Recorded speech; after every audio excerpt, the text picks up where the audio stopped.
2015, Splatoon launched on the Wii U, introducing us to the world of Inklings, which we first experienced through the role of Agent 3.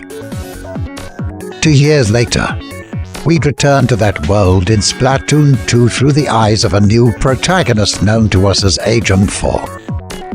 Nearly a year later, the Octo expansion DLC was released, putting us in the role of an amnesiac Octoling dubbed Agent 8. Fast forward a few more years to the present, and it's now been over half a year since Splatoon 3 has launched, putting us in the shoes of yet a new Agent 3, as the former protagonist of that title has now been elevated to the position of captain. And although Agent 8 has not been acknowledged in-game as of yet, it appears as though the iconic Octoling from Splatoon 2's Octo expansion will be starring once again in yet another DLC extension, assuming that the Octoling shown in the trailer for Splatoon 3's Side Order expansion pack and Agent 8 are indeed one and the same. But either way, that leaves us with the question: whatever happened to Agent 4?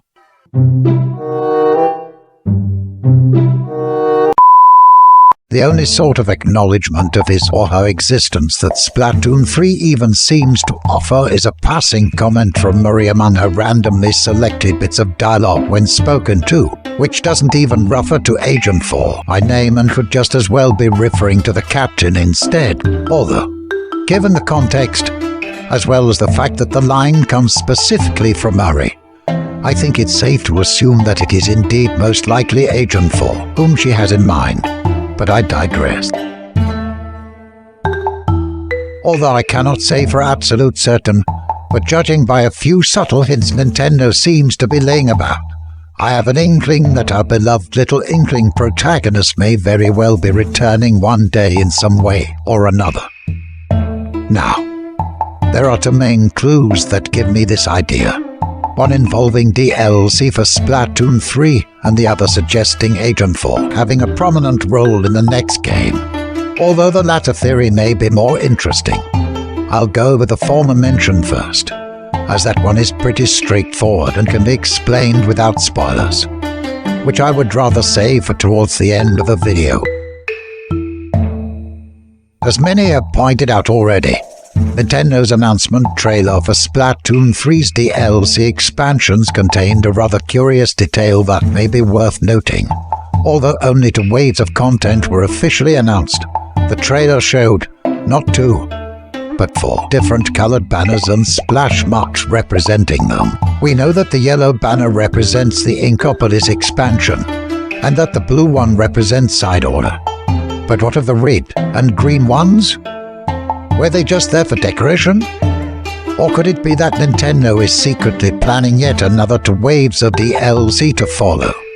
Though they just haven't officially announced them yet? If so, then there's good news and bad news. The good news being that, if it's true that the Octoling protagonist of Side Order is indeed Agent 8, then it would only make sense that the protagonist of one of these alleged future waves of DLC should be none other than Agent 4. The Octarian splatting squid kid of Splatoon 2 may very well be taking up the hero's mantle once more. The bad news? If these red and green banners really do indicate 2 more waves of future DLC, and they weren't acknowledged in the current 2 waves marketing, that likely means that they're not part of the package, and will thus have to be paid for separately. Aww.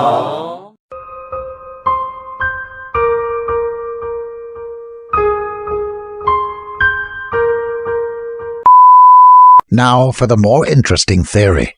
Will Agent 4 have a prominent role to play in Splatoon 4? I think so, as Nintendo seems to be already at work for setting something up. What do I mean? Allow me to explain, but keep in mind that what I am about to say contains some minor spoilers for Splatoon 3's story. Turn back now if you haven't yet finished the game and do not want to be spoiled. Near the end of Return of the Mammalians, the members of Deep Cut, after being touched by the new Squidbeak Splatoon's generosity, spontaneously appoint Murray as their new boss, which she doesn't seem too thrilled about. But the question is, why Murray? Kelly and, more importantly, the captain himself, or herself, whichever the individual case may be, were also both standing right there when Deep Cut made their sudden proposition. So why would Nintendo choose to have them select Murray specifically to be their new boss? Well, considering her connection to Agent for as the youngest Squid's personal employer, this may have been a very deliberate choice, already setting the stage for Splatoon 4, seeing how Murray, even after Return of the Mammalian's conclusion, really doesn't seem too pleased with the extra workload of having to be Deep Cut's new boss, and she already has Agent for under her command. It seems quite like her to decide to appoint her protege to manage Deep Cut on her behalf so that she won't have to deal with them herself.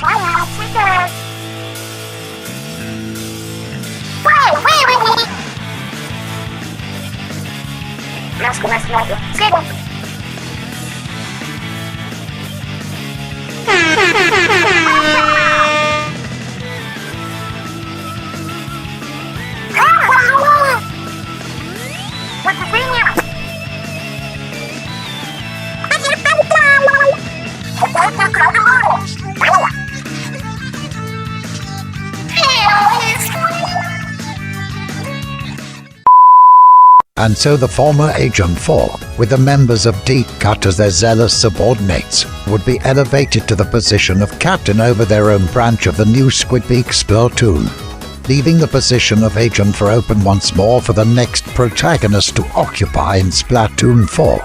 It would be quite fitting, and would even follow a trend that Nintendo seems to have already started.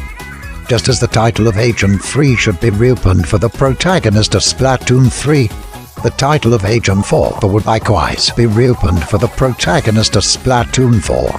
Following this, every protagonist of each subsequent Splatoon game to come out in the future would then have their agent number match that of the game's title, with the protagonist of Splatoon 5 being called Agent 5, and that of Splatoon 6 being Agent 6, and so on. It wouldn't have to be until Splatoon 8 that another existing agent would ever need to forego their current title to open it for the new protagonist ever again. Similarly, Agent 4 being made captain in Splatoon 4 would also follow another ongoing pattern. As you know, it was Murray who played the part of stand-in captain in Splatoon 2 in Cuttlefish's absence, and Murray is Agent 2. And now the former Agent 3 has taken up the role of official captain in Splatoon 3, and so, if Agent 2 was in command in Splatoon 2, and Agent 3 in Splatoon 3, then it's only fitting that the one to act as your captain in Splatoon 4 should be none other than the previous Agent 4.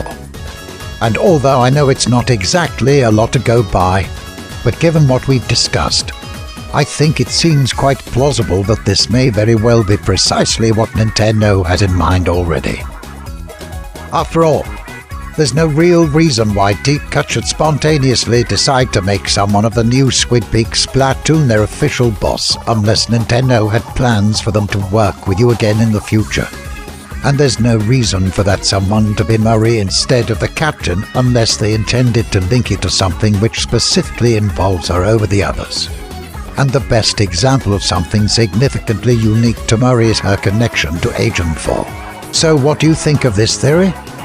Could Agent 4 be returning in one or both of these fashions I described?